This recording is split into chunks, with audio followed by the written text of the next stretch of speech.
Welcome to the Self-Love Model. On this podcast, we have open-hearted and honest conversations about all things self-love and the journey of self-discovery. This podcast is for those on an everlasting journey of their own evolution, and most importantly, a safe space for us to heal together. I'm your host, Sid, and welcome to your self-love session. Okay, hello. I just cannot help myself. Hello. I just must sing to everyone. You're welcome. As you should. Hello, angelic baddies. Welcome back to another episode of the Self-Love Model. Today, I am joined with Amanda. She is back once again with us today. And today, she is actually going to be leading the conversation. So I have a little bit of an idea of what we're going to be talking about, but I feel like I'm in for a surprise as well. So I'm just fully trusting Amanda to take charge today. I'm going to take you on a ride. Yes. All right. Well, let's do this. Okay. Well, first temperature check. How are we feeling today? The week of the event. I know. It's really crazy. I don't know what, 4 or 5 days out? How are you feeling? Wednesday's on Saturday. Yeah. Honestly, I'm feeling good. Like, going into this week, I feel like this is the best I've felt, which is weird. But I'm sure that might change probably like the day before the event. I feel like that's when my freak out might happen. I'm like, oh God, this is like really happening now. But I feel like this week, I feel like I'm finally getting to like the fun parts of it. Yeah. Like, I feel like the really stressful parts of it are in my head over now, because I feel like I've planned the event. I've got ticket sales. You know, we're at about like 22 right now. So I feel like I'm at a good number. So I know people are going to be there. So I feel like the last couple of weeks, there were definitely times I felt a lot of stress, anxiety, self-doubt, just questioning what I'm doing. But I feel like I really got all of that out. And I'm glad that I allowed myself to just sit with that and feel it. But I feel like I was able to like push past it. Like, I was able to face it, and then I was like, okay, we're feeling these feelings, that's okay. And then I'm not even kidding you guys. So during my daily walks, I started chanting during my walks. I'm not even kidding. Okay. If anyone like walks past me, they probably think I'm crazy, but I legit started chanting. And something I started chanting was, I had two different ones. One was, I am magic, I am divine, everything is working out. So I just kept marching. I'm not even kidding. I was like, I am magic, I am divine, everything is working out. And I just kept saying that the whole time. And I also like made a boundary with myself during my walks to not get on my phone. Because especially these past couple of weeks with like event planning, like I feel like I'm like constantly obsessing on like social media, who's like seeing the story or whatever, just like obsessing over it. So I feel like I'm spending even more time on social media right now just because I'm so heavily promoting, reaching out to people, trying to like stay connected. So when I'm on my walk, I had to tell myself, okay, like this is a boundary I'm making with myself. Like I can at least for this like 20-minute walk, not get on my phone and really just like clear my head. And I noticed that I was starting to like really say negative things to myself. So that's why I really started to chant, because I was like, okay, I need to like just keep saying these affirmations until they like really feel true. Because the first couple times saying it, it's like you're saying it. It does. Yeah. So then like the more I kept saying it and the more I made it into a chant, the more I was like, okay, like I actually feel this way now. So yeah, in my past walks, I started to chant, and I feel like I'm definitely in a better headspace. And yeah, I'm excited. That's like neuroplasticity right there, which is a hard word. Neuroplasticity is like exactly what that is, which is like you create your own world by the way that you talk about your world to yourself. And it always feels really weird at first, or maybe uncomfortable. But yeah, the things you say to yourself literally decide how your brain feels about the world around you. Yeah. And so that's exactly what you're doing. You're just creating neuroplasticity. And I think There have been a few, and I feel so bad. I can't remember her name. She just recently won second place at a world event, and somebody was talking to her about that, and she was like, about like how it feels to like never win first. Like she's won second like 3 years in a row. She was like, what an odd question, because winning second place in like a world famous sport at like an Olympic level is a really, really big deal. And I'm so proud of myself. And I don't feel bad at all, because why would you not be proud of yourself to make second place in something so difficult? And so she was like talking, she like got deeper, and she like got into neuroplasticity and how it's like, why would I talk to myself like that? Like, this is an amazing thing to be able to accomplish. And so on a much smaller level, that's just exactly what you're doing too. So I love that. We have to talk to ourselves like that. I always do it whenever I feel anxious, when I was really experiencing a lot of panic attacks. I could feel it in my body. Like I've said before, like, you can feel something happening before you actually experience it. And so whenever I can tell that I'm feeling really anxious and I'm about to get really, really worked up and like possibly have an anxiety attack, the top of my body, like my torso, gets really tingly and almost like starts shaking. So I can feel that before I feel myself, you know, taking really deep breaths, my eyes getting dizzy, like double vision, like all of that happens after I feel like the tingly feeling in my chest. Yeah. And so if I find myself getting to that place, I always tell myself, like, I am safe. I always like say where I am. I'm like, I am safe. I am sitting in this chair, in this room. Like, I am okay. I am safe. I am not in danger. Like, I always say those things to me whenever I'm feeling anxious. So it's like using that same neuroplasticity skill, but in a very different way, by just like acknowledging what's happening around you and where you actually are being planted in that moment. And like, you're doing that same thing, but through just like creating a more positive mindset. And so it's a beautiful skill. It's a good skill. Yes. Neuroplasticity, look into that. So that's a good one for sure. Yeah. But I'm so excited. I think it's going to be amazing. I think since everything's really coming into place, it's like, you can like take a breath. Yeah. Like, we're getting, whatever it looks like now is what it'll look like. Yeah. You know, like you put it together.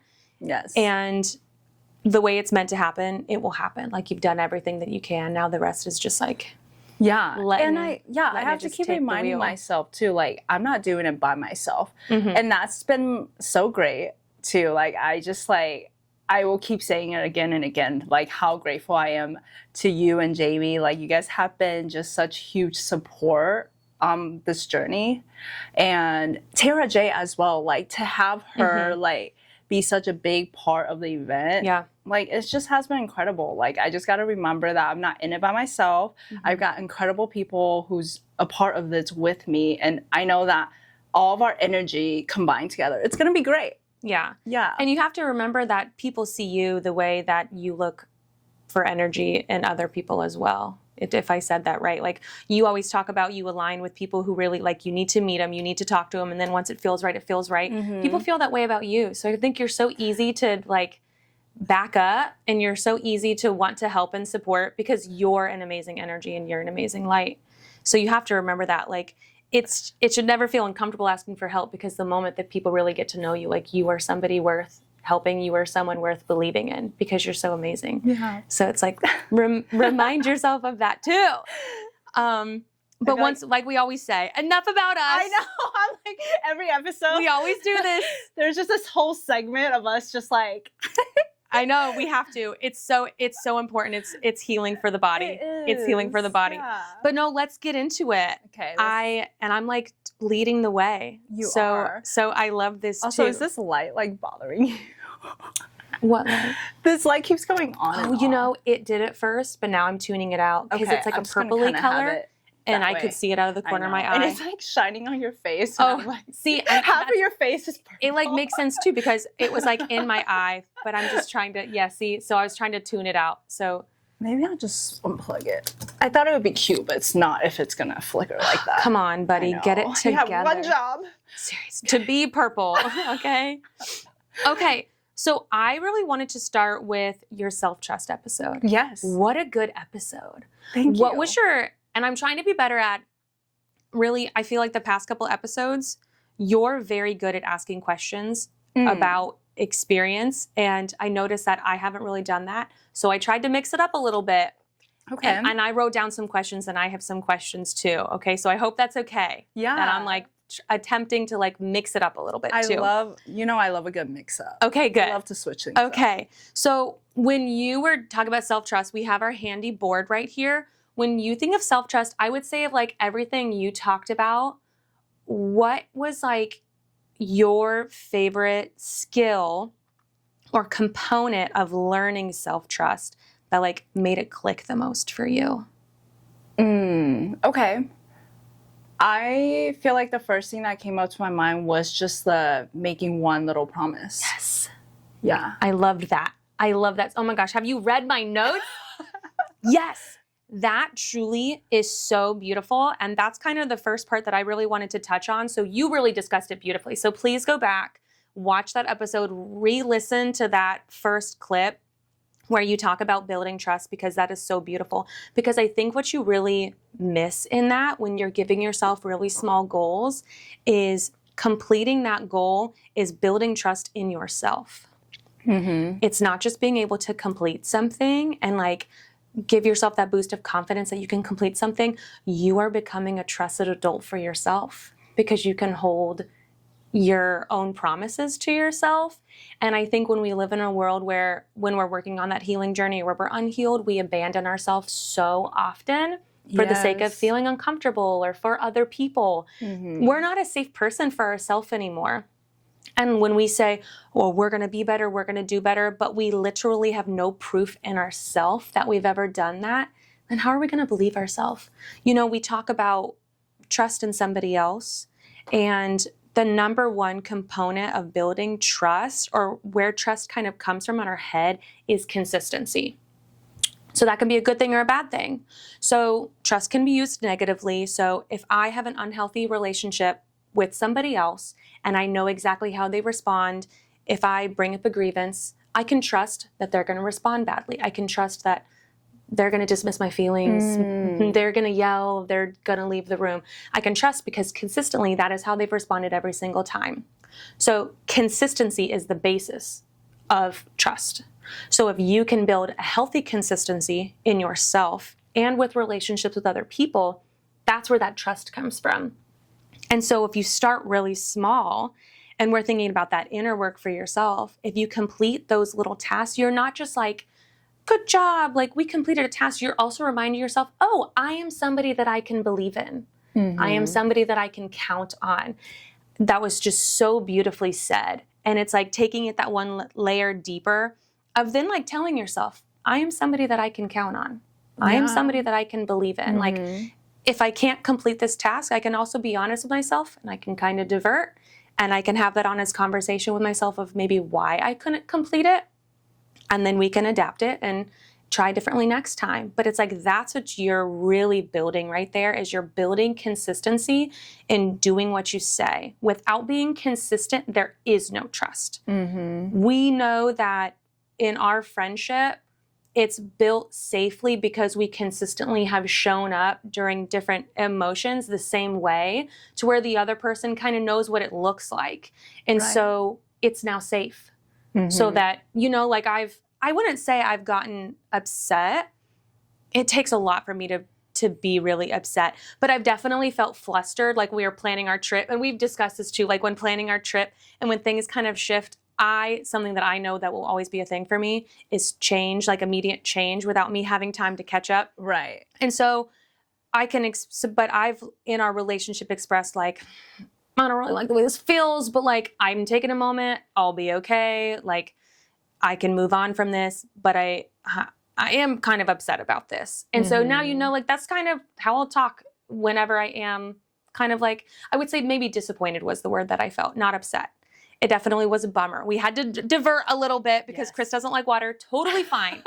But, you know, there's like that moment of like, that's a bummer. Yeah. We were putting things together and now it looks different and that's a disappointment, but that is okay.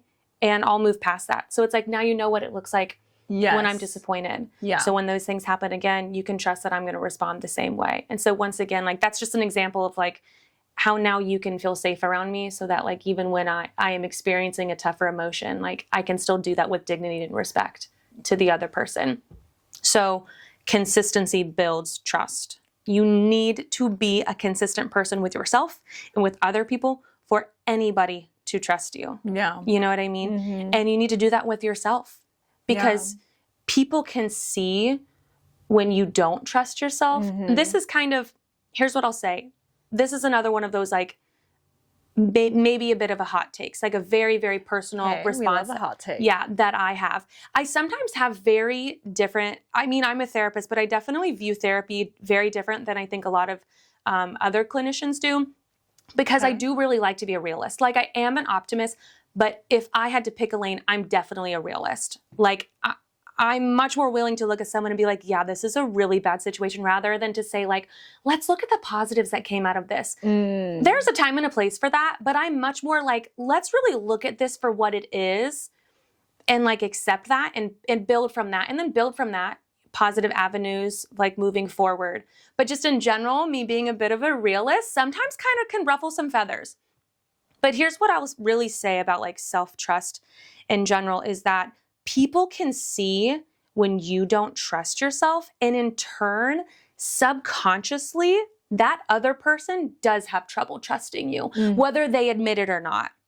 I think that when I always say this, I said what I said, and I said it with my chest. And when I live by that mentality, when I say no, I mean it. And you can trust that I mean it. Yeah. Same with when I say yes. Same with when I say like, give me a day and I'll get back to you. Let me think on it. I will 100% get back to you the next day, and I will have thought about it. And so people then see you, even if you're not really like friends with them or like deeply interacting with them. I truly just believe that like subconsciously, if people know that they can't really make decisions for themselves, it is a little difficult to build a relationship with those people. Yeah. Because if I'm looking for advice, or if I'm looking for real input, and, you know, they're very, you know, matter of fact, and they're expressing to me, you know, they're giving me that advice, I then will take that back and be like, well, they can't really make decisions for themselves. How can I really think that this was an honest response towards what I was asking or what I needed, you know? Yeah. And I think that people really don't realize how that lack of agency and trust in yourself, how that can really affect your relationship with other people. Yeah. I think those relationships, the right relationships, find you when you are very certain in yourself and when you truly respond the way that you mean it. Like I always tell people, like, I'm not going to be, very rarely am I talked into something. If you think you're talking me into something, I've decided myself. You and Chris are both like that. Yeah. Yeah, I think that's why I'm like attracted to you guys, because I love people who like know what they want, you know, and Chris is very much like that. He's not someone that you can just influence. Yeah. You know, he very much like knows what he wants, who he is, and will do his own thing, even if it doesn't like go with the rest of the crowd. Yeah. You got to be okay with making choices that other people don't agree with. And I think when we get into this next section, I think that's a really, really big part of it. Because I really want to talk about integrity. And I think a part of integrity really is being okay with other people not agreeing with your opinions, you know? Yeah. And there are certain points where integrity is really, really valuable. And there are points where integrity can kind of be a bit of a negative thing, because then it like leaves you with no space to kind of like grow and adapt and change. You know what I mean? Like we should always let an opinion be able to change based on new information. And I think too much of anything can be a bad thing. Like we want to be able to really like live in that space in between, but you have to have that good foundation. And so integrity is a big part. Transitioning into this next section, integrity is such a big part of building that trust. You talk about it in the episode as well, but you don't really get super deep into building integrity and then what integrity really does when it comes to values. Because you were talking about values. That was really what came into it. And integrity was one of the words in the definition. It just, you used it once. I think you literally said integrity once. I don't even remember what I said. Yeah. It was one of those moments where I always, whenever I'm listening to your episodes, I really make sure I'm not doing anything else. Or if I am, I'm doing something really, really mundane that involves no thinking, because I want to fully focus on the episode. I keep my notes app open the whole time. Like I'm locked in. So I was probably doing laundry. That's like my number one task I do when I'm listening to your episodes. I'm either driving or I'm doing laundry. That is a very mundane task. Yes. And I remember whatever I was doing, the moment you said integrity, I stopped and I paused the episode immediately and I rewound it to like listen to the sentence one more time. And I was like, oh my gosh, we need to get into this. Like you kept going and I was like, stop. Stop everything. Yeah. So I want to start with getting into the definition of integrity because you like to share definitions. So I went out of my way to Google the definition of integrity. Yes. Wait, are you going to ask me first? We will. Oh. Not yet. Okay. Not yet. Okay. The definition of integrity is a quality of being honest, having strong moral principles, and maintaining consistency in actions, values, and methods. So I would really love to start with maybe an example of what integrity means to you and examples of things that, examples of times where you use integrity.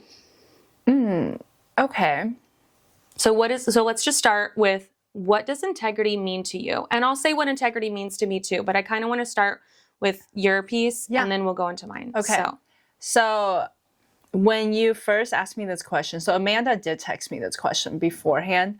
The first thing that popped into my head was knowing what your values are and sticking by your values. So I think just like having a clear understanding of who I am as a person, what values are important to me, and making sure that my actions align with my values. That is what integrity means to me. So now from that, give me an example of a time maybe that you have really used integrity in your life. Yeah. Okay, so every time with questions like this, I always think of like the most recent thing. So the most recent thing, and you can tell me if this actually answers the question or not, but I went to a girlfriend's birthday dinner and everyone was drinking and I chose not to. And I was the only person that didn't drink, even though I did really want to drink, especially in a situation where I didn't know anyone that was there except for the birthday girl.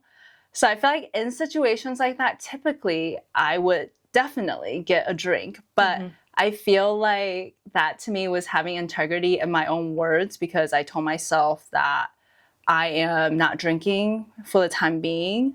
So, and it's like sometimes it can almost feel uncomfortable because I feel like drinking is such a social thing. Yes. When you're in social situations like that, like being the odd one out, like not drinking, and then I'm like, oh my gosh, are people going to be like, why, you know? Yeah. But obviously no one actually cares, you know, but there were part of myself that, you know, thought that, but then I was like, no, it's fine. I don't have to drink. I can be fully present in this moment, enjoy myself without a drink. You know, just a little side conversation. I do think that there is like this weird social stigma that people do look at you weird when you say that you're not drinking. Okay, thank you. Yeah. I think that actually is super accurate and in a loving way. I mean nothing negative to people who ask those questions, because my friends will often ask me those questions when I choose not to drink. Yeah, you know, I do that too. So yeah. Sometimes they'll be like, are you okay? Especially are if I'm trying to party and I'm like, what are you doing? Yeah. So I think there is this weird stigma where you go out to dinner and everyone always asks, what are you drinking? And I always say, I think I'm just going to get water. And they're like, are you okay? And I'm like, yeah. I just don't feel like spending $15 on a cocktail that's probably going to give me a headache. Yeah. Everyone's like, okay. Like, there is just this very weird stigma around it, which like, if you don't want to drink, don't drink. If you don't want to spend $14 on a cocktail, don't spend $14 on a cocktail. Like, drink at home. You know what I mean? Be fiscally responsible. Drink at home before you go out. Okay? That's how I feel about that.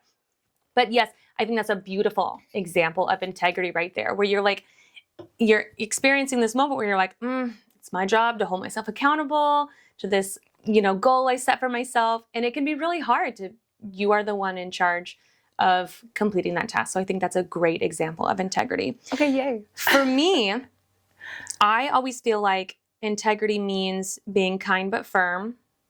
It means being honest with yourself and with others as much as possible, and being okay with people disagreeing with you, even if it makes you feel uncomfortable. It's upholding those boundaries that you set for yourself. So you just showed a perfect example of how you've done that. And I think that without that ability to do those things, to complete your values and your goals you set for yourself with integrity of the person that you want to be, those things will never happen. I think that is the basis. So my examples for integrity, I did it a little different than you. You always use the most recent example, and I always just try to use examples from different parts of life. So I gave a couple examples. I gave a personal example and I gave a work example, because integrity is huge as a social worker. And so that's why I think the moment you said it, it like awoke in my spirit, because to be a social worker, you have to live off of integrity. And those rules have to be very rigid. Like, it is very all or nothing when it comes to the rules that you have to follow. That code of ethics for social worker, like, there's no gray area. It is a code, and you have to figure it out in whatever situation you're going through, and that can be really, really tough. So my example for work was if someone's being unethical or maybe not following the rules, and it's kind of getting in the way of the possibility of safety for somebody, you have to be the person that steps forward and says, like, hey, this isn't right. Hey, I want to help you figure this situation out, because I don't think that this is happening the way that it should be happening. And sometimes those conversations are really uncomfortable. They can be with when you're dealing with either like a parent or an actual client or a coworker. It's really uncomfortable, but it's so valuable to be able to be honest with somebody and then help them complete whatever task they're doing with integrity.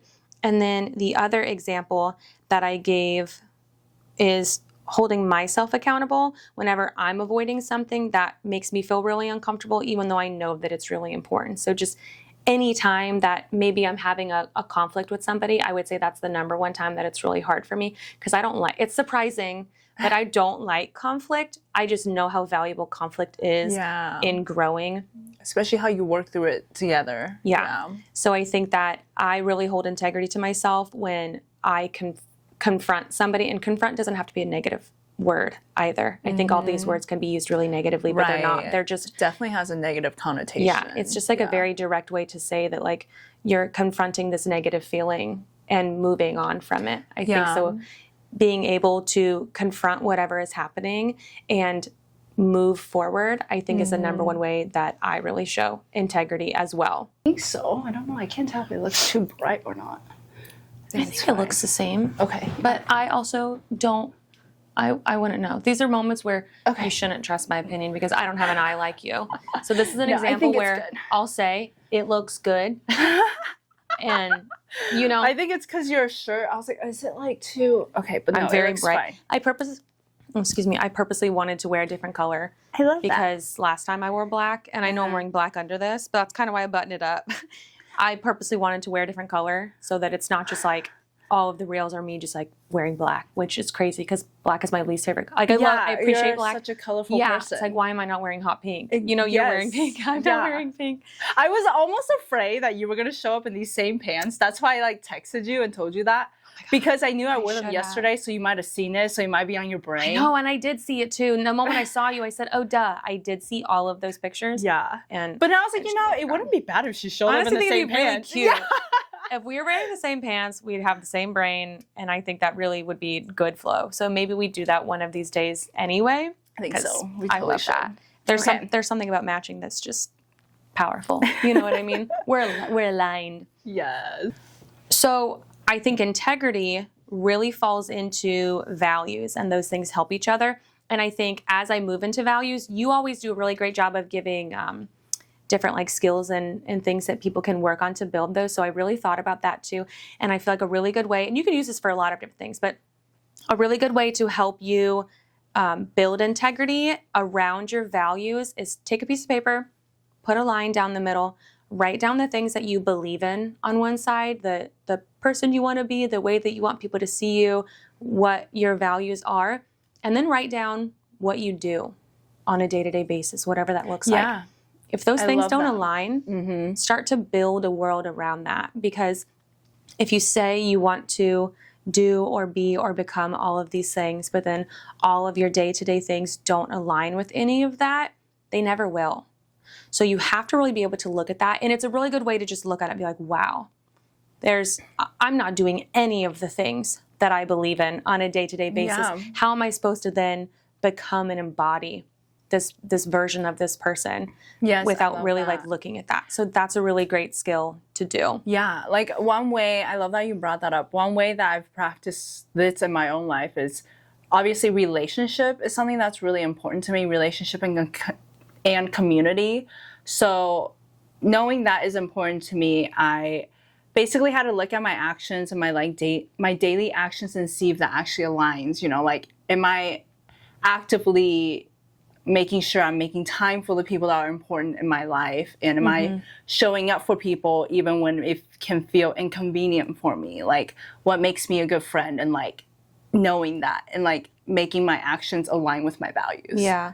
Like if I want to be seen as like a calm and caring person, when am I creating opportunities to be calm and caring to myself or to anybody in general? You have to really create those moments to then become that, which sometimes can feel really weird to like manufacture moments like that. But that really is how we learn. Like you learn how to ride a bike by getting on a bike and falling off enough times until you learn how to stay on. I love that.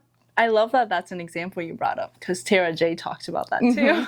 She was so wonderful. We're about to get into that. Yes. But just her energy, the way that she talked, I love listening to people, and I love talking to people who feel very certain in what they're saying, even if what they're saying is something like unfortunate, to just be able to really like talk openly, and you can just like feel that in people's like cadence. And I love that. The cadence of someone's voice, in my opinion, really just like sets the tone on what that relationship will always look like. So cadence is huge to me.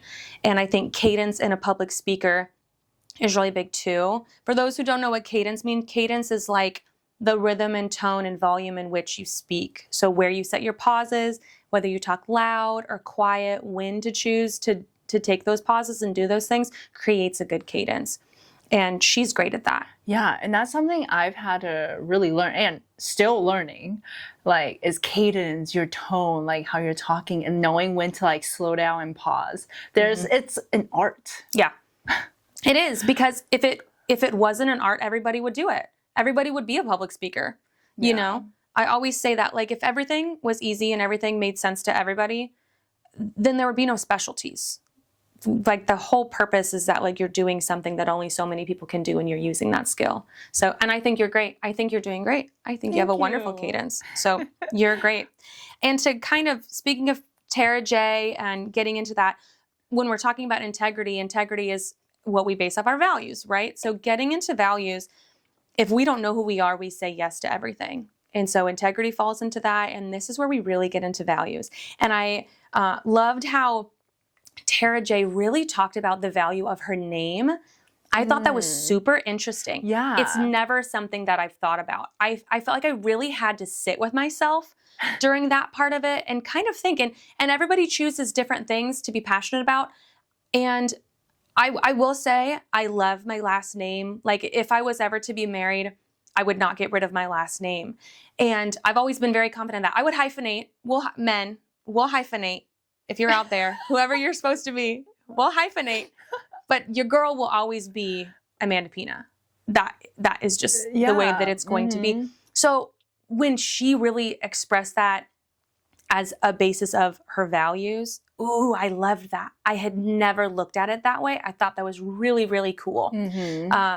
Creating her identity around the name rather than vice versa. Like how when she was Tara, she was one person. When she was Tara J, when she was another. When she was, what was her childhood nickname? Was it Shell? There we go. I was going to say Michelle. Shell. Shell. That was another version as well. So really to like compartmentalize those parts of her into the name. I just thought it was very interesting. And I don't want to misspeak for her too, Tara J. Please correct me if I am wrong. I really thought that was very interesting. And so whenever I am talking to a client or meeting a friend or on a date, I always ask this question, and I want to ask you this question because I feel like it changes for me every time I answer. So I'll answer as well. And the way that I choose to answer always really signals what feels like the most important thing in my life at this moment. Okay. But it always kind of catches people off guard.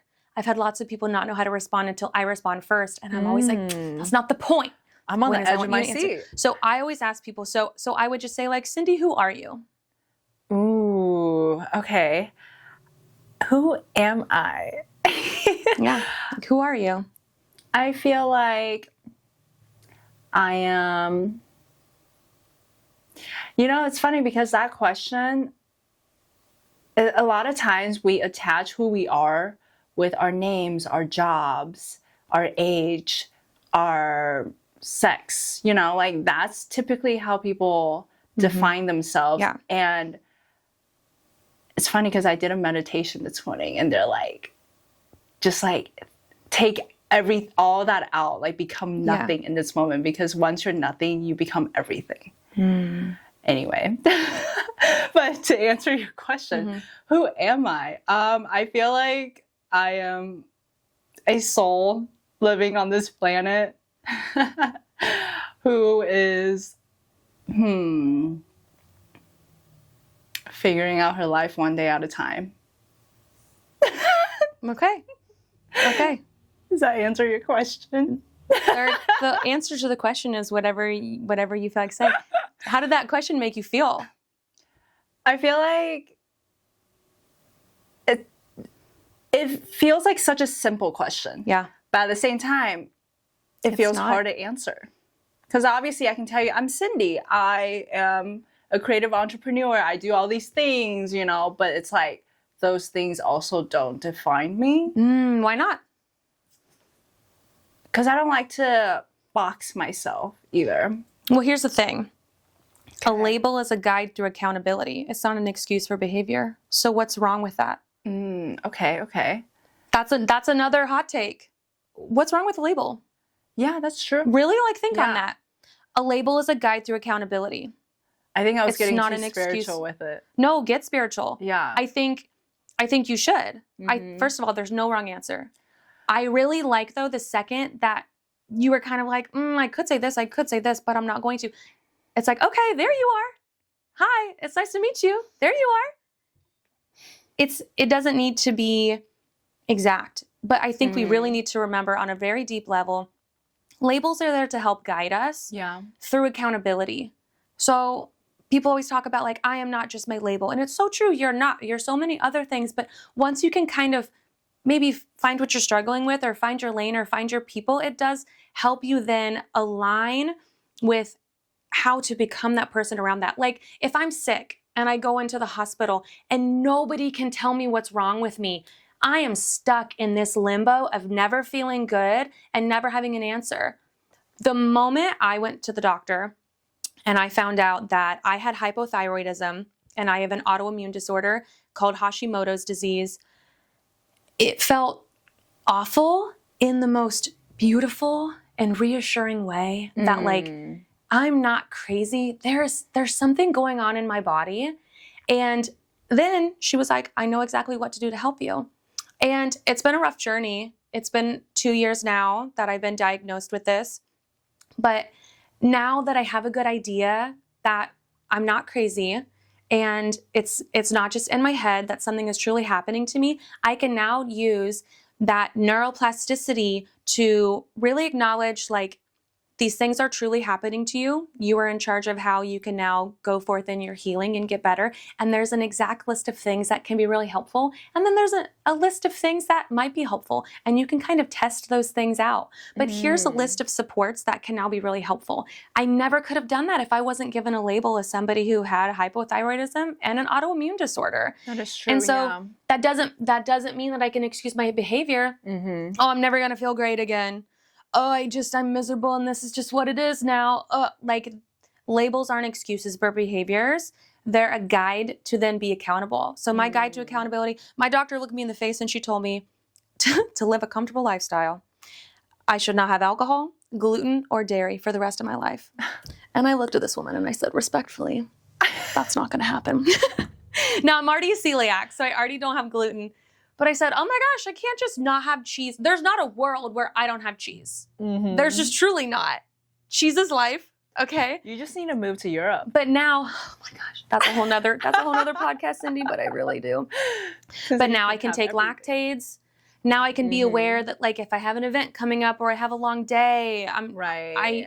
I need to buy lactate-free yogurt. Like it's a guide to my accountability for myself. That is true, yeah. So I really, I want to get us back to where we were going with values, but I really feel like it's important for you to remember that like, it's okay to label yourself in lanes, and that doesn't limit you. It helps you find new avenues. Like my tree, like we've discussed this before, like my tree is like having an autoimmune disorder. Like that's my tree. Like my body sometimes attacks itself, you know, that's showbiz, baby.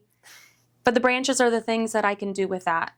The branches are lactate. The branches are like really taking care of my body and hydrating. The branches are keeping my stress levels low. The branches are getting really good sleep. Like there are things that I can do to help that, but none of that could be done without a label and like confidently being like, yeah, like I'm sick. Like that's just, it is what it is. You know what I mean? And that doesn't limit me, you know? I agree. So yes. I want you to really think on that. I like. I'm gonna answer. That. Okay. And then I want you to see. And then I can answer again. Yes. Okay. Yeah. So I really tried not to like prepare this question either. So who am I? I'm a Christian. I'm really funny. I think kindness is more important than anything else. And kindness doesn't mean being nice all the time. Kindness can sometimes mean not acknowledging people's bad behaviors and responding negatively. I think that's being kind. I love what I do. I love being a social worker, but I would also be okay if I woke up tomorrow and never had to work a day in my life. I love watching TV. I love doing nothing. I love Friends. I want to be somebody that's witnessed while I'm living my life. That's so important to me, is for people to witness me exist. It probably feels like one of the most important things to me ever. What do you mean by that? Like, how does that? Like I feel like that's like the kid part of me. Yeah, like that inner child. The 8-year-old that's like, oh my gosh, look at that bird, or look at the tree, or look what I did, or look at this picture, look what I made. Mom, look. I really just like, to be witnessed is like, it's so, and it like feels emotional. Like I can feel myself feeling emotional about it, like just talking about it. Like nothing feels more important than just like to be witnessed. Like I don't need someone to participate in it, but I really just like to have someone witness me live my life is so valuable. And I think that's why I really value friends. Friends are more important to me than just anything else in the world, because they're the people that witness me. And I love that. And I love them. Yeah, being able to share with your friends all the things that you're doing, all the fun, exciting parts. Yeah. So, and I love Disney, and I love Asian food. And I thought you were about to say, and you love Asians. Hey, I love a few Asians out there. Yeah. So when I think about who I am, I would say that's who I am. You know, I feel like that definitely me. sums it up. Yeah. So when I say that, and you really sit on that, and you also you like commented while I was talking on those things. So I'm not gonna ask how you felt about me saying those things, because you kind of expressed. But now that you've like, there's no wrong or right answer, right? If you don't want to change your answer, that's fine. Okay. Now that you've kind of like heard me, and we kind of discussed labels. Yeah. If I asked you that question again, would you change your answer? And what would it be? I feel like I would change it. I would say that I am kind to myself and others, and I am very compassionate, and I am someone who has a lot of empathy for myself and others. And that's definitely something I've had to learn as well, because sometimes I can have too much empathy, you know, like being able to like observe that someone's going through something, but not like pull myself into that, being able to like stand on my own and be in my own frame while they're experiencing that and observing it. And I'm very hardworking. I'm very ambitious. I feel deep down in my core that I'm meant to do something great in this lifetime. And sometimes saying that out loud can feel so like cheesy, But I do truly feel that way. And I feel like that's why I really push myself out of my comfort zone. I am always putting myself out there and putting myself out of my comfort zone because I truly believe that's when we can really grow. And I believe that I am meant to experience life to the fullest because I feel like it's through experiencing and living my life that I can learn all these lessons and all these things. It's through actually living my life and doing all these things that I can learn these things and share on my platform. Like for me, like planning these events, putting myself out there, these are all things that like I'm doing for the first time. But through it, I'm learning so much about myself and all these things. And I feel like they all become all these wonderful little lessons that I can take along the way. And I feel like I'm here to create and to love and to explore and live a beautiful life. And yeah. Do you notice how when you answered the second time, your body just like looks lighter? Yeah. You know, like did it feel that way when you were answering the second time? It did. Because the answer doesn't need to be perfect. Yeah, I think it was like you saying that there's no right or wrong answer. Yeah. And I'm like, you know what? Yeah, let's just like let it flow. Yeah. Yeah, whatever comes up. And I feel like everything that you say, it aligns with a value. And that's what you learn in yourself. And that's what you learn in other people when you're doing that. Like each of those things that you're kind of like searching for in your head are all of the places that you live. The places you live are the places that your values come from, whether those be good values or negative values. But that's how you kind of find those things. And I always say to people, if you can't answer that question, that's where you need to start. Like if you don't know who you are, then you'll build it based off of other people instead of yourself, you know? And there's no right or wrong answer. Like I think that the first time you answered, and again, that's why I really like to ask. You learn a lot about people when you're under pressure being asked such a crazy question like that. Like, I don't know, like I'm me. Like you're here, you're witnessing me, like yeah, I'm me. But it's like, no, but like, who is that? Yeah. Like, who are you? Like, this is the representative of you, but who are you? Like at your core, like just give it to me. Like I want you to share the things where you find your brain going when you think about how you identify yourself in the world. That's why it's such an interesting question. That is such an amazing question. And this is what you learn. Here's what's interesting. When you ask people that question and they can't answer and they say, well, you go first and then I'll go. And then they choose to respond only commenting off the things that I say, but in their version of them, that's how you know that people don't know themselves. So if I say, I'm a Christian, I like Disney movies, I don't like scary movies. I'll mention that. I don't like scary movies.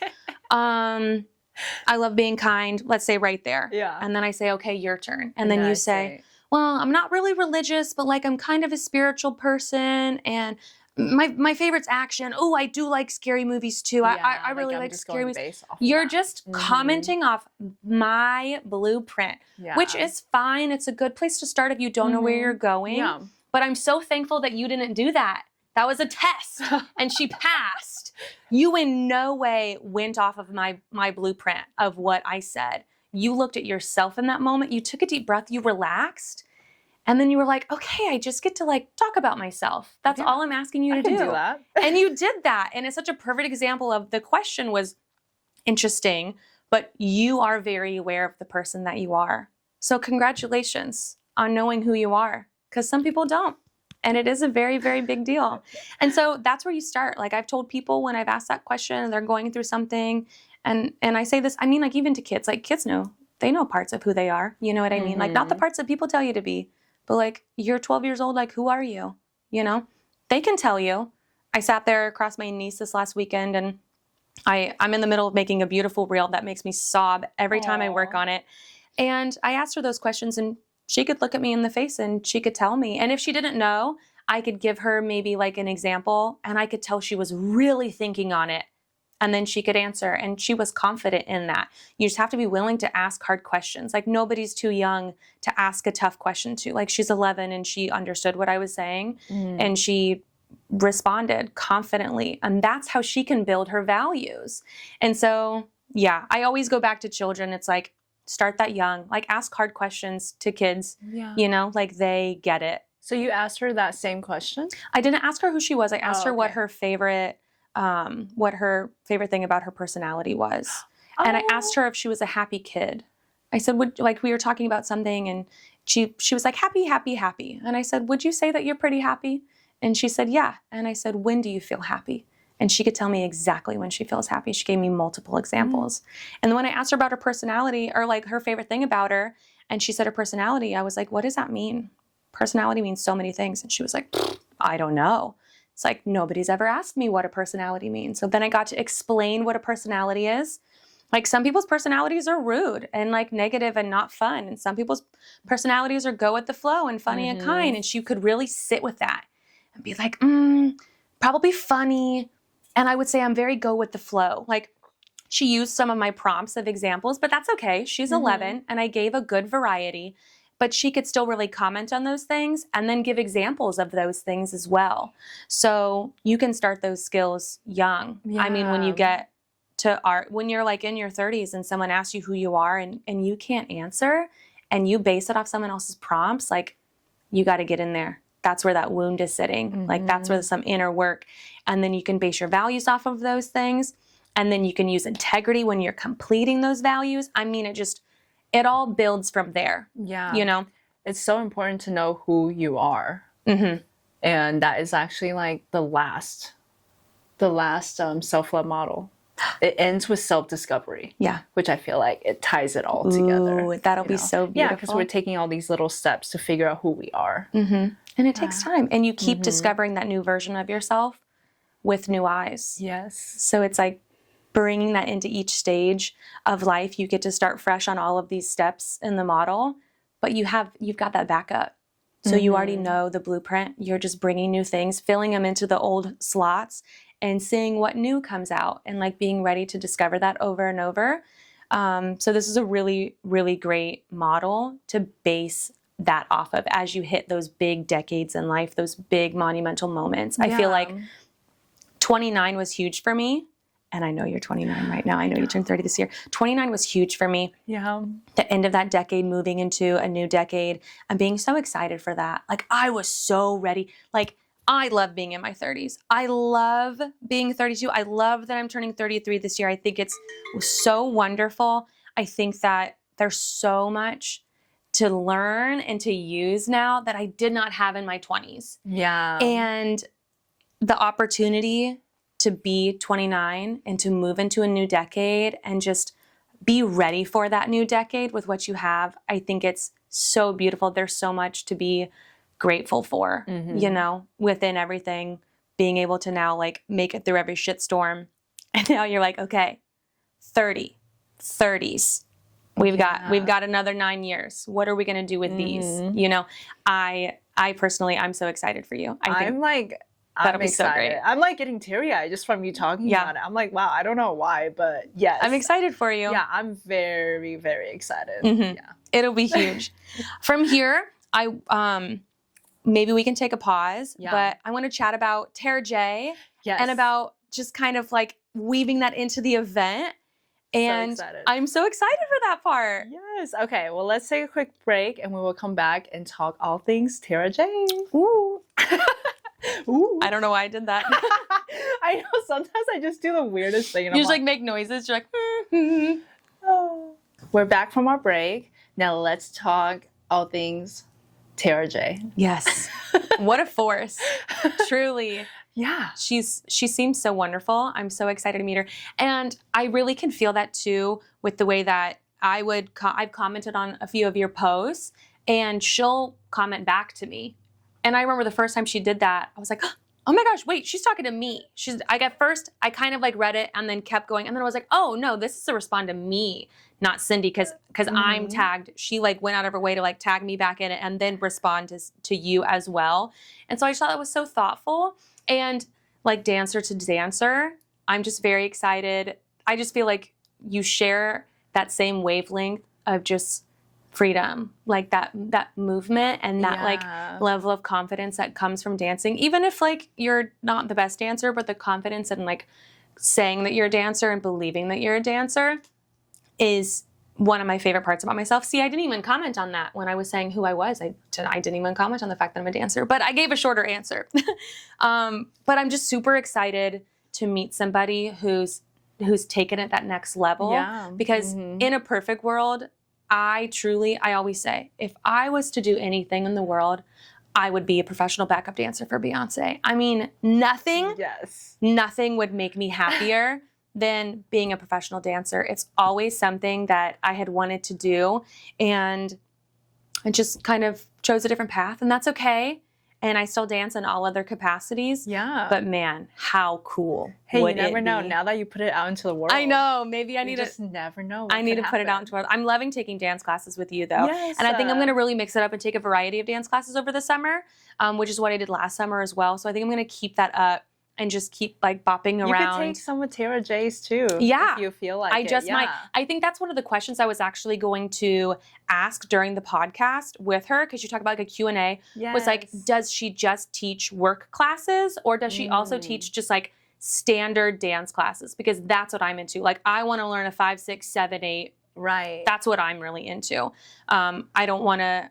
I like to do both. Yeah. I don't. Work classes are really good, but it's a lot of the repetitive movements, you know, because that's like the fitness part of it, which is wonderful and valuable. But I'm really wanting to learn like full routines. That really is where my heart is the most happy. And so that's going to be one of the questions I ask. So don't listen to this part, Tara J. I'm going to ask you again. Okay. That's a really good question, because I actually don't know if she does or not. So man, I'm curious to find out. She's a former Chiefs cheerleader. Are you kidding me? The opportunity to learn a routine, like a full regular routine from her. What an honor that would be. I mean, I would eat that shit up. Yeah, and I feel would love that. You can really just experience her energy already. Like, even if it's just online or listening to her, like you said, you can already like just tell who is she, how she's like, and even like the way she responds. She's always like, it's all caps a lot. And lately, I found myself using caps more because of her too. But it's just like her excitement. Yes. I love it. She's not shy to use an all caps. And it's good to have friends like that too. It's funny you say that, because one of my friends, Melody, she always puts an exclamation point at the end of a sentence. I have found myself using so many more exclamation points now that I'm getting close to her. She does it in work emails, and she'll do it in regular text. So if you notice, if you go back through our text, there's always exclamation points in there. And it's just because you get so used to it. You're like, this is normal in a work email to put 3 exclamation points at the end of my sentence, when I never did that. In a work email? Yeah, in a work email. We're like discussing serious business. And I'm like, exclamation point, smiley face. So that's just, that's what I do. So one of the great things, I don't want to get too deep into discussing her interview, because I really feel like Tara J is Tara J. Yes. And if you want to hear her words and get deeper, you have the opportunity to do that with her this Saturday. And you have the opportunity to do that in the podcast. But the few things I do want to comment on that I just think are beautiful things that I can still use in my realm, which is like tying back to therapy and doing that inner work, is the fact that she talked about being good at being okay with being bad at something. She really talked about being okay with being bad at something. And you made a really beautiful observation off of that I quoted, which you said, my primary goal isn't to learn, it's to protect myself. And if you tell yourself things like that, you never give yourself opportunities to be bad at something. I always say, one of my mantras that I usually have written down in a sticky note in my office, I used to have it on my computer, I say to kids all the time, is, it's on my Instagram, like in my Instagram bio, is the first step to being good at something is being bad at it. And really like sitting with that. Like a few times in life, you will just happen to like have this sense and just naturally be good at something. Those things do happen. There are those like pockets of anomalies in the world where you just like, you are born with something. But a lot of the time, you're not. You have to work at it, and then you become good at it. And then everybody sees this end product, and they're not realizing all that time it took to get there. And so there's so much bravery in allowing yourself to be bad at something and not letting yourself feel embarrassed by it. Embarrassment is a you feeling. It's not an outside feeling. Embarrassment is an inside feeling. And if you live in that place of like, I need to protect myself, those are built off of really negative beliefs that you have on yourself or the expectations that you have on yourself from other people. Like, if I switched over really quick, I wasn't going to do this, but this is a good segment. Right under my grocery list, I keep it here because I always want to remind myself of this. Brene Brown said it once in one of her podcasts. We are all the victim of others' expectations that we think that people have on us. We are the victim of others' expectations that we think that they have on us. And so the more that we believe that other people expect us to be good at something, to not be an imperfect human being, to never get upset, like we live in this shame spiral of when we do experience one of those things, we're not like standing up for the person that we want to be. Like, we are imperfect people and it takes time to get good at something. So allow yourself to be bad at something, guys. Like, do it. Be brave. Yes. While being bad at something. Yeah, and I've had a lot of people who are coming to the event on Saturday say they're not a dancer, and they are like, please don't mind my dancing skills. And I'm like, guys, we can all be bad at it together. Yeah. Because I promise you, I have not. I've only taken 2 of her classes. So I am not a professional by any means. So I will be bad at it with you guys. Yeah. There will be 50 shades of skill levels in this event. And that's the point. Yeah. You know what I mean? We get to witness people at all the different stages of learning something. And everybody coming together confidently and saying, I'm going to do this anyway. That's the power. It's not in what it looks like. It's the journey of getting there, and it's the journey of doing it. Like, that's where confidence comes from. Confidence is from getting out there and trying something. It's not about the end product. The end product isn't confidence. The end product is just the end. It's just a collection of whatever that experience was.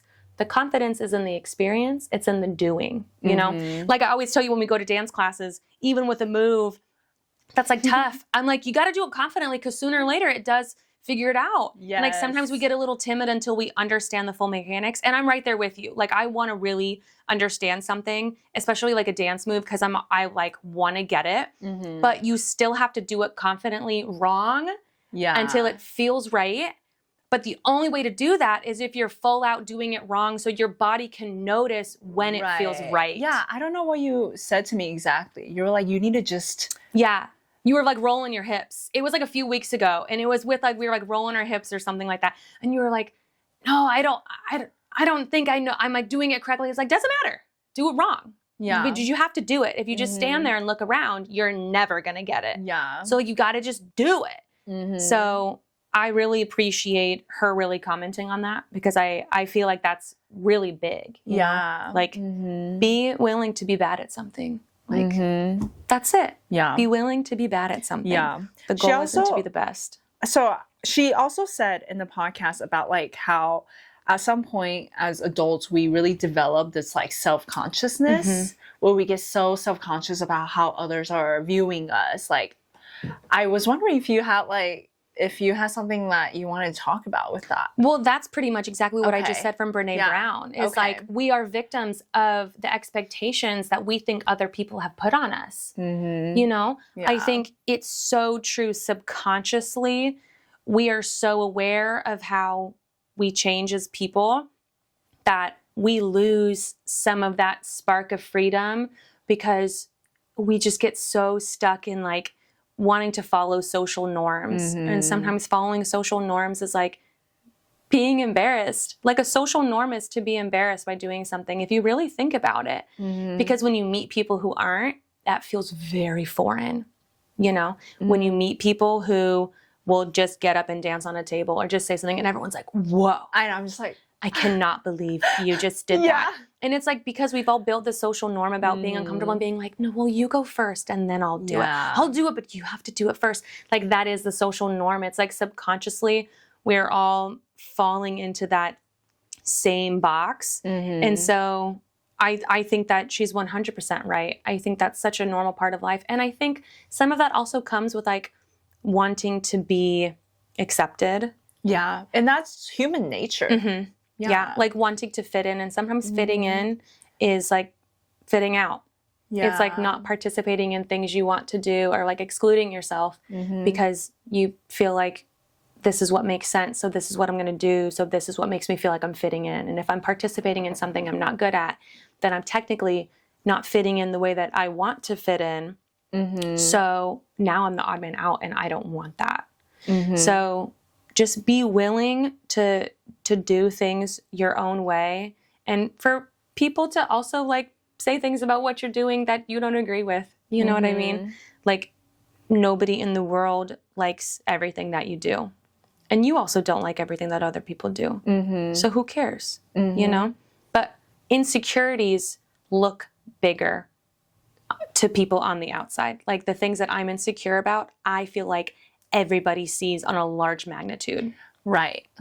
And so if I continue to view things that way and think that that is the truth, I will never step outside of my box. But if I remind myself that this is a big feeling because it's a me feeling and nobody else notices those things because I don't notice any of those things about people when they bring it up to me, then it takes away some of that pressure. Like, if I'm feeling uncomfortable about the way that I look, and then I'm like looking around the room and I'm like, oh, I haven't looked at a single person's body in this room. Why am I so focused on what mine looks like? I haven't looked at a single person. I'm not picking them apart. Why am I sitting here assuming everybody's doing the same to me? And that could be seen with everything. And I think as women, this is a whole nother thing, so I won't get deep into this, but I think as a woman, unfortunately, we have been given a lot of expectations on how we look and how we act and what we do, and women are really deconstructing that, and I am all for it. And one of those big pieces is like how we look. And how we should look or how we want to look. That's like something that's been ingrained in me since I was a child. And it takes, we're still deconstructing it. I feel like that is like tough. That's the only word I can use to describe it. Like, that is an uphill battle. Like, I think in some ways I'm going to be pushing that rock up the hill for a long time. Like, it's really hard to deprogram those things, but there are skills you can use and things you can remind yourself. And I always tell myself, like, I'm not looking at anybody else in this room like that. So nobody's looking at me like that too. So I have to just take what I have. And I always tell myself just to give, I just like, this is huge. So I feel like I have to comment on this. Like, your body's job is to keep you alive. That's it. And I tell myself that all the time. Like, on days I'm really struggling, like, this is me being like super vulnerable and open. Like, I love myself, but body image is tough. I do really struggle with that. And something I tell myself all the time is like, thank you for keeping me alive. Like, at the end of the day or throughout the day, I'm like, my only job is to exist and to live and to keep my heart beating. And we did that today. And I'm so grateful for that. And you got to say that through grit teeth. You got to say that through just like, you know, white knuckling, like your fists in your pockets. Like, you have to remind yourself that, like, that is my only goal. You know what I mean? Like, this is such a random example. I was taking a picture of a woman at an event. I didn't know her. It's just like, whenever I see a group of girls like trying to take a photo, I always say, like, let me take it. But then the girl was like, oh, if we're getting a full body photo, I need to put my jacket on. I don't want my arms to be in the photo. And I walked over to this woman. I put my hand on her shoulder and I said, your arm is an arm. That's it. I said, its only job is to just be an arm. If you didn't have that arm, you wouldn't even be able to put that jacket on or put your hand around your best friend. So, like, your arm is an arm. And she kind of looked at me and she was like, you know, it's like, I'm just trying to have a good time. She wasn't ready. No, and she kind of was like, and her friends were just like it was just this moment where I was just like, you know, I just got kind of deep with a stranger where I was just like, it's an arm. You're really going to talk negatively yourself? It's an arm. You know, like, remind yourself of that. And so I have to do that with myself too, wherever I'm at. Like, your body's only job is to keep you alive. And I don't always like the way that it keeps me alive, but as long as it does, like, I really have to, neuroplasticity, I really have to remind myself of those things so that I can still make it through the day without sitting there and having this like laundry list of things I don't like about myself. And then I show up and I'm like, body positivity. And I post a photo, like, that's not fair. Like, so that's me just being like really honest about myself. So I felt like I needed to comment on that in the middle of all of this. Another thing that I loved about Tara J's interview, and this really shocked me and I just love so much, is that she didn't start this journey until she was 29. Like, that was when she moved to Kansas City. So again, like, listen to that episode, follow her journey, but you are never too old. Like, people are so terrified to turn 30. Why are we so scared to turn 30, you guys? Like, that's where life begins. Like, Yes. I literally said out loud, hell yeah. Like, the moment she said that, I literally went, hell yeah. Like, that is so cool and badass to be like, I have a kid. This is my life. These are the cards that have been dealt. I am going to be a professional dancer. I am moving to Kansas City. Like, this is what we are doing. And I just think that's so cool. Like, you are never too old. Like you just said about me being Beyonce's backup dancer. You know, we might pop, lock, and drop it on the screen one day. You never know. But like, that's such a perfect example. So I just thought that was so cool. And that's also something I plan to say to her in person. Because again, like, a wonderful, wonderful example of like, your life begins when you decide it starts. Your life begins when you decide it starts. That's it. Yeah. Whatever day, whatever age that is, the day that you dedicate yourself to your life and to your goals, that is the day that it begins. And nothing else matters.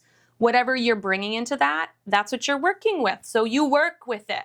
Like, that's it. And I just think that's so great. Like, keep that mentality in the world. Yes. So that was definitely like one of my favorite parts Yes. too. I love that I just felt the need to ask her how old she was, you know, in that journey. And yeah, I love it. She's truly such an inspiration. And it was a great question on your part too, because if you hadn't have said that, I don't think it, like, the impact of knowing her age, I think, is huge. People are very weird about age. People are very weird about age, even as they like get older, and you're like, how old are you? And like, we don't discuss that. And I'm always like, why?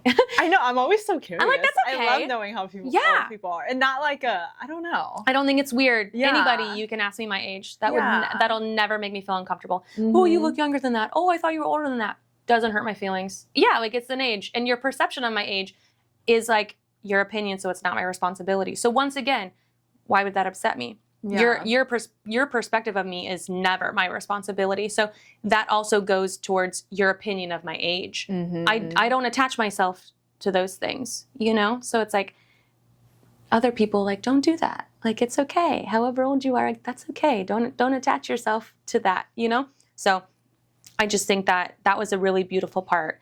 And to really, unless you wanted to comment more on the event, I feel like the big thing in these last few episodes that you've had that I really feel like is a solid summary that really came to me after hearing her episode and listening to Trust and really getting into that, is that when you keep your eyes open through pain, you can find your guides. And you can't find those if you dissociate your way through those pains. I think that another, like I mentioned earlier, like, one of my hot takes and like being a realist is like not always having a conversation with yourself on what you're grateful for through bad experiences. And it's 100% okay that people do that. This is 100% a me opinion, okay? I think whatever helps you experience something, do it. That's it. If it's healthy and it's not hurting anybody, especially yourself, do it. But really finding a very neutral way to say that, because that doesn't always help everybody, finding a very neutral way to express that, really, after listening to both episodes and especially her episode, was the goal is just to keep your eyes open through the pain, because then you find those guides. And those guides can be used as that gratitude, right? Because the guides are then helping you take those next steps, complete that new phase in the healing journey, learn new things about yourself, about other people, who you are, who you want to be. But that is all done through kind of going through that pain. Yeah. And a lot of people don't want to let themselves like feel, experience, and let go of pain or sadness or grief, whatever it is they're going through. They just kind of want to be like, it's fine, we're fine, it's fine.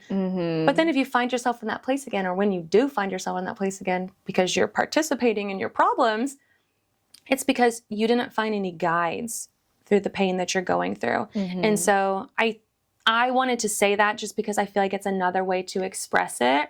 Yeah. That's not always forcing yourself to use the word gratitude, because sometimes gratitude can be a trigger word. And I say that as a therapist and a social worker who sees and experiences a lot of self-care fatigue. So that's really where this opinion is coming from. Self-care fatigue is a whole nother topic, but I feel like people really get lost in that. Everyone's like, go take care of yourself. Go make sure you do self-care. And that You're can like, fuck off. yes, exactly. That can really fatigue you. Yeah, And so I feel like it's really important to find ways to word things that can align with different types of people. So I feel like you guys expressed it through gratitude and discussing gratitude. And I feel like that's so valuable. And so I just sat on it and I was like, how would I word something like that? So that is like kind that. of, that I really feel like sums up both of these things. Like, especially when we're talking about labels, we can even tie that like back into labels. Like when we are keeping our eyes open and really experiencing the hurt that we are going through, it does help us find guides that we can use moving forward. And sometimes those pains are the labels that we then have to like accept upon ourselves or acknowledge upon ourselves, because acknowledgement and acceptance are two different things that maybe we just have to acknowledge about ourselves. And that can help guide us into the person we want to be, the things we want to do to heal, take care of ourselves, unbecome all of that.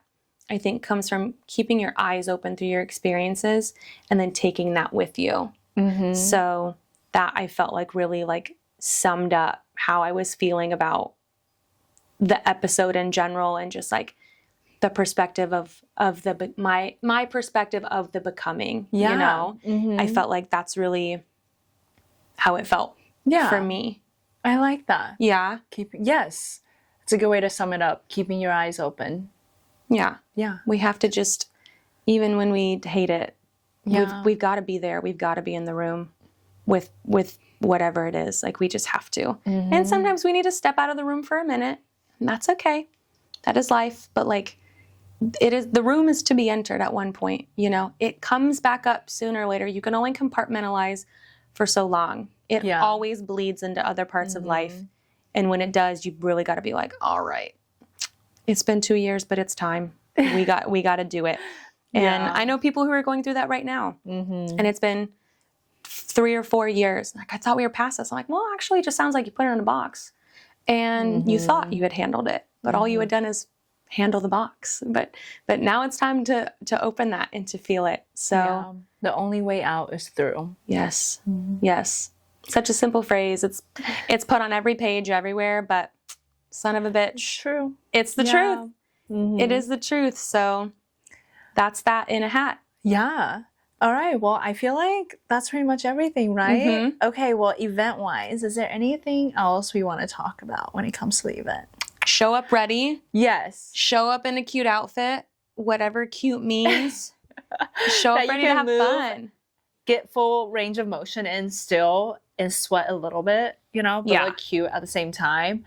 I feel like I've shared everything there is to know on the event already. So the last episode was very all-encompassing. Leave it up to me to talk an hour. There was a bit of ramble. There was a lot of ramble. But it was so beautiful though. It was like listening, it was like talking to a friend when you were like, okay, let's like get to it. And I was like, wrap it up, girl. 38 minutes in, you're like, okay, let me get to the event. You're like, you start off and you're like, okay, here's all things events. And you're like, first, let's talk about horses and my week last week and, you know, this hat. And then you're like, okay. And now the event. But I absolutely loved it. It felt very you. It felt very you. But everybody who's going to be there is going to have an absolutely amazing time. I cannot wait. I'm so proud of you for what you're building from the ground. Everybody needs to remember that this is from the ground, that she has created something for us, her own time, her own money, her own energy. It's no matter what it looks like, we know that it's something that you have built from nothing. And I think just that's the most beautiful part. Like, obviously everyone's going to come to have fun, but if everybody doesn't come to praise you, they're being kicked out of the event. I'm kicking them out. I'm gonna get one compliment from each single Seriously, person, right? like what? 22 people, 22 compliments at least. I'll be walking around with a clipboard and writing down each compliment to make sure that you have them at the end of the night, because you deserve that. So I'm excited to see how it comes to life. Thank you. And me too. It'll be great. Yeah, it will definitely be such a surreal moment. So Yeah. I'm very excited to see how all of it comes to life and how we all feel by the end of it, because this is also very new to me, like bringing something like this to life. And it's going to be amazing. We're going to have a great time, and we will be bringing more of these seasonally. Yeah. So, And we will be Yeah. healing. yes, because like for me, I do everything with intention. So there's a lot of intention behind this event. So that's why I want this to be like a seasonally thing, you know? And that already feels like Yeah. time flies by. Like it like It's the next June. Yeah. I'm sorry. Wait. Who? What? I was like, wait, it really is June? I was like, I thought we were still in May. It's June. Like, it's June, Which is y'all. crazy. Yeah. We're 6 months into the year. Yeah. You know what I that's mean? So crazy. But June 25th is half Christmas to those who celebrate. but yeah, I feel like that is pretty much everything. Thank you guys for tuning in, and I hope to see you guys all at the event. If you have not grabbed a ticket yet, make sure you do. There are still some spots left. But yeah, I will see you guys Saturday. Love you guys. Love you Until guys. next time. Make sure you subscribe. like and subscribe. Yay. Okay, we did it. Woohoo! That was